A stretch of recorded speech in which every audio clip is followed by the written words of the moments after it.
여러분 안녕하십니까? 지난 시간에는 먼델 플레밍 모형, 즉 자본이동성 하에서의 ISLM 모형을 중심으로 설명했습니다. 오늘은 글로벌 경제의 두 주체인 중심국과 주변국이 어떤 관계를 가지고 글로벌 경제에 영향을 미치고 있는지 살펴보겠습니다. 이 표는 제 10강에서도 보여드린 적이 있습니다만 여기서 강조할 것은 신흥국과 개도국의 비중입니다. 이들 국가는 세계 인구의 85% 이상, 구매력 평가 기준으로 세계 GDP의 60% 가깝게 차지하고 있습니다. 그러나 한편 일평균 통화별 외환거래의 규모를 보자면 유일한 신흥국인 중국의 위안화는 세계 8번째로 미미한 수준입니다. 선진국 그 가운데서도 외환거래의 88%를 점유하고 있는 미국의 달러화가 압도적입니다. 제10강에서 미국 경제력의 규모에 비해 지나치게 달러화의 결제 비중이 높은 것처럼 외환거래도 마찬가지입니다. 외환거래의 절대적 비중은 금융에서 차지하는 달러화의 영향력을 반영하고 있습니다. 미 달러화는 전후 브레튼 우드 체제의 기축 통화였습니다. 브레튼 우드 체제는 금 1온스를 미화 35달러의 액면가로 고정하고 달러화와 주요국 사이의 환율을 고정하는 변형 금본위 제도입니다. 달러화가 금으로 인정받았던 것이죠.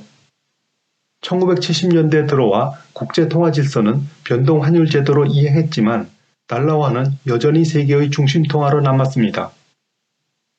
여기에는 달러화를 대체하거나 버금갈 만한 다양한 만기 구조를 가진 통화의 단기 자금 시장이 없다는 사실도 달러화가 절대적 위상을 가지게 되는 또 다른 요인입니다. 한편 이 표는 해당 국가 GDP 비율로 표시한 주요 국가 또는 국가 그룹별 경상수지입니다.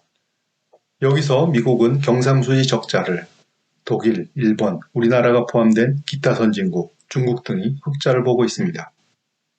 1950, 60년대 당시 서독이, 70, 80년대 일본이, 그리고 21세기에 들어와서는 중국이 중요한 대미 흑자국으로 교역 상대국이 바뀌었을 뿐 사실 미국은 오랫동안 적자국이었습니다. 특히 적자 규모가 늘어나면서 미국과 교역 상대국 사이에 갈등이 깊어졌습니다. 미 재무부가 발간하는 환율 보고서는 대미 흑자국이 환율 조작국인지 여부를 판단해 공표하고 있습니다. 그러나 제4강에서 강조했듯이 한 나라의 대외 수지는 그 나라 저축과 투자의 불균형을 반영하는 것입니다. 그리고 제10강에서 설명했듯이 수입과 수출이 교역국 통화가 아닌 달러화로 책정되는 무역의 달러화가 크게 진전될 때 강달러는 글로벌 경제의 교역을 위축하는 요인으로 약달러는 확대하는 요인으로 각각 작용합니다. 안전자산 선호가 강달러를, 위험자산 선호가 약달러를 동반하는 현실을 고려하면 글로벌 금융위기 후 글로벌 경제의 침체가 계속되면서 오랜 동안 지속되고 있는 강달러 추세를 생각할 때 미국의 적자가 교역 상대국의 인위적인 환율의 조작의 결과로 보기는 어렵습니다. 그런데 과거 신흥국 범죄에 있었던 기타 선진국과 중국 및 신흥 아시아 입장에서 경상수지 흑자는 짚고 넘어가야 할 문제입니다. 결론부터 말하자면 이들 나라들은 동아시아 외환위기 후 급격히 높아진 자본 이동성에 대응해 자기 보험으로서 보유 외환을 확충하였기 때문입니다. 보시다시피 보유 외환의 증가와 미국 경상수지 적자는 높은 상관관계를 가집니다.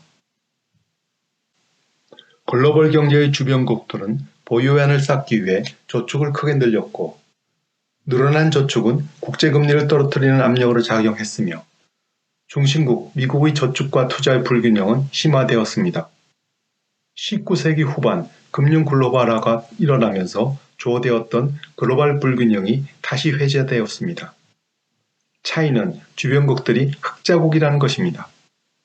2005년 당시 미연준 버냉크 의장은 중국을 비롯한 흑자국이 늘어난 저축을 글로벌 과잉저축이라는 말로 표현했습니다. 그런데 글로벌 불균형은 주변국이 중심국인 미국 정부가 발행한 국채에 투자하고 미국은 신흥국 주식에 투자하는 새로운 형태의 자본 흐름이 일어나겠습니다. 즉 주변국은 중심국의 안전자산에, 중심국은 주변국의 위험자산에 투자하는 자본 흐름이 일어나는 거죠. 21세기에 들어서서 신흥국이 막대한 규모의 보유 외환을 쌓게 된 것은 20세기에 수많은 외환위기로 고통을 받았기 때문입니다. 이 표에서 외환위기는 언론에서 사용하는 주관적 표현이 아니라 환율이 폭등하거나 보유 외환의 감소가 일어나 외환시장이 일정 임계치 이상 스트레스를 받은 경우로 정의한 것입니다. 이 정의에 따르면 우리나라는 70년대부터 4차례 외환위기를 겪었습니다. 외환위기를 겪었던 나라들은 북유럽 등 일부 선진국도 포함되었으나 대부분 아시아, 중남미에 소재한 나라들입니다. 슬라이드의 표는 신흥국이 선진국보다 불황을 덜 겪었으나 대신 불황이 위기로 번진 빈도는 더 높은 것을 보여줍니다. 상대적으로 성장률이 높은 신흥국은 불황은 선진국보다 자주 일어나지는 않지만 자칫 위기로 빠질 위험은 더 크다는 위험입니다. 이 현상은 결코 우연이 아니며 글로벌 경제의 주변국이 안고 있는 구조적인 문제에 그 뿌리가 있습니다. 여기서 위의 두 대차 대조표는 외채를 글로벌 통화인 달러화로 발행한 가상의 신흥국 대외자산과 부채를, 아래는 자국 통화로 외채를 발행한 선진국의 대외자산과 부채를 각각 보여주고 있습니다. 우선 신흥국은 100달러의 대외자산과 200달러의 대부채를 가지고 있습니다. 따라서 순대외자산은 마이너스 100달러입니다. 현재 자국 통화인 페소화와 달러화의 환율이 1이라고 하면 순대외자산은 마이너스 100페소인 거죠.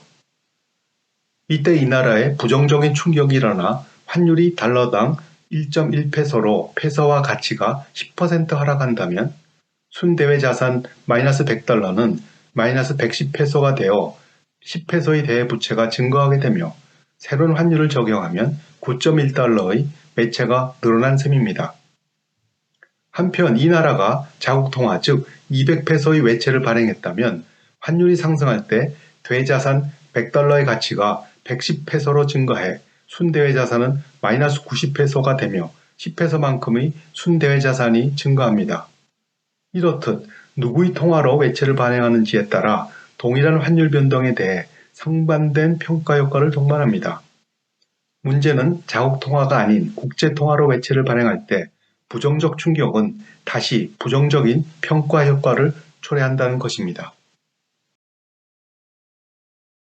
이렇듯 자국 통화가 아닌 국제 통화로 외채를 조달하는 나라는 불가피하게 통화 불일치 위험에 노출되며 부의 충격으로 환율이 상승할 때 동반하는 평가 효과는 통화 불일치를 확대해 위기가 진정되지 못하고 은행 위기 또는 국가 부도 위기로 번지는 쌍둥이, 새쌍둥이 위기를 당할 수 있습니다. 이들 나라는 자국 통화로 외채를 발행하지 못하는 원죄를 지은 것입니다. 그러므로 자국 통화로 외채를 발행할 수 없는 나라는 외채를 많이 질 수 없습니다. 이것은 마치 소득이 낮은 사람이 돈을 많이 빌릴 수 없는 것과 같습니다. 신흥국이 선진국보다 외채가 작은 것은 재무 건전성이 양호해서가 아닙니다. 위험자산 선호가 일어날 때 신흥국 통화 가치는 높아져 정의평가 효과가 일어나고 이때 더 많은 해외 자본이 유입됩니다. 그러나 이 자본의 유입이 지속될 수 없으며 언젠가 갑작스런 중단 또는 유입되었던 자본의 역류가 일어나게 됩니다. 결국 위험자산 선호 시 신흥국의 지나친 자본의 유입이, 안전자산 선호 시 지나친 유출이 일어나는 경향이 일어납니다. 이를 자본 유입의 문제라고 합니다. 당초 트리핀 딜레마는 고정환율 제도를 중심으로 하는 브레튼 우드 체제 하에서 금 1온스와 35달러의 액면가를 유지하는 국제 통화 질서와 대내 목표를 위한 미연준의 통화정책 수행과 상충관계가 존재한다는 것을 말합니다. 한 나라의 통화가 기축통화로 사용될 때 필연적으로 일어나는 모순입니다.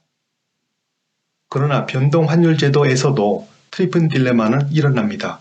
신흥국이 미 국채를 보유 외환으로 많이 적립할수록 중심국 미국의 경상수지 적자는 더 커지게 되고 이는 다시 달러화의 가치를 떨어뜨리는 요인으로 작용하기 때문에 당초 안전자산으로서의 지위를 잃어버리게 됩니다.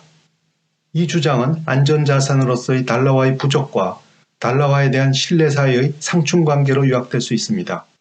글로벌 불균형, 글로벌 과잉저축과 국제실질금리의 하방 압력은 안전자산으로서 달러화 부족에 따른 현상입니다. 그러나 미국 정부가 국채를 마구 발행해 부족한 안전자산의 문제가 해소된다면 역설적이게도 더 이상 안전자산으로서의 기능을 수용하기는 어렵게 됩니다. 이 주제에 관심 있는 분들은 참조하시기 바랍니다. 오늘은 이만 마치겠습니다.